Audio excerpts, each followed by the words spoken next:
अस्सलाम वालेकुम, क्या हाल है? ठीक हो तो बस ठीक है। मेरा नाम मोहम्मद माजिद और तुम देखते भाई यूट्यूब चैनल माजिद लतीफ़। सारे को पहले आज यूट्यूब चैनल माजिद लतीफ़ को सब्सक्राइब कर गिनो तो आज मज़ेदार वीडियो शुरू कर गिनो। ये टाइम देखते खड़ो मैं कितना खड़ा और केरी जगह देते खड़ा सामने देखो मेरे सामने हर पास रो घा ही घा नजर मुझे।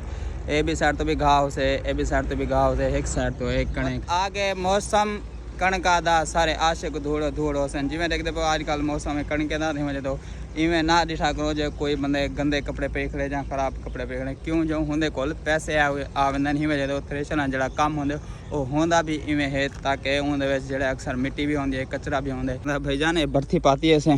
हूँ बर्थी तो अगे थे हूँ वाला बोरास का मौसम ही थे आगड़े सामने चेक करो मुर्शिद सारा बारिश का मौसम थे आगड़े देखो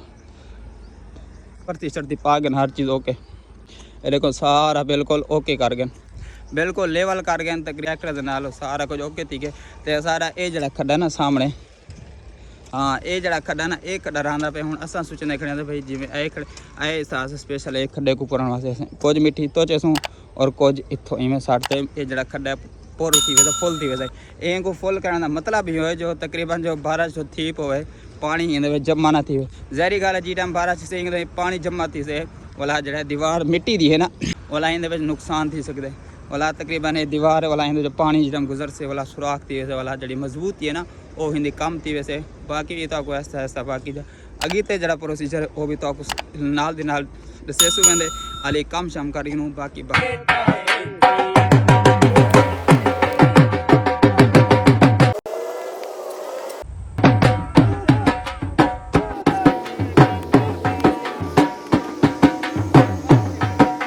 वेलकम बैक और सारे चेहरे पढ़ो हालात ना पूछो आज इवें दा माहौल क्या करे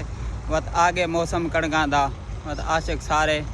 धूड़ हो सन आज वो सीन थे आवे मुर्शिद सामने देखो कोई तकरीबन 1.5 घंटे के बाद मेहनत करते ये तकरीबन बने सिस्टम ये देखने दे तो थोड़ा जहा ही खड्डा बहरहाल मेहनत बड़ी करवाई है सामने थोड़े हालात ये देखो सामने बिल्कुल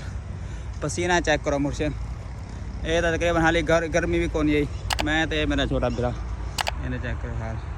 इतने मुर्शिद किमें बनया पे आज माहौल गर्मी फुल लगी पी है पसीनो पसीने मैं कहता उन्हें सलूट है जरा इतनी गर्मी के मजदूर शुदे काम करने उन्हें को मेरी तरफों वला सलूट मुर्शिद काम देखने दे तो बिल्कुल ही थोड़ा जाए बिल्कुल भी थोड़ा जाए तकरीबन थोड़ा जा खड्डा है बहरहाल मिट्टी चेंदे ये देखो इतना बड़ा खड्डा लाते से इतनी बेच मिट्टी पिए जरी जी मिट्टी पिए सी तकरीबन जरी जी नहीं तकरीबन एक ट्राली पै गई सही है ना एक ट्राली में एक ट्राली से ही पै गया देखे वो पसीना चेक करो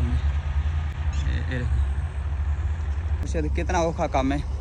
मैं तो आज तकरीबन कोई साल 2 साल बाद आज कहीं चले आते हाथ चेक करो सामने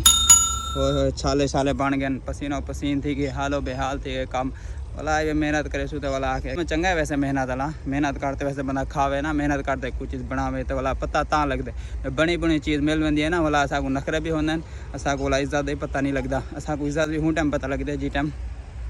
अस आप खुद कमाऊँ खुद काम करूँ खुद जेर चीज़ हाथ की जेर चीज़ बनया लवे ना कहते खुद दी भावें वो काली हो तो वाला भी सोहनी लगती है मुर्शिद।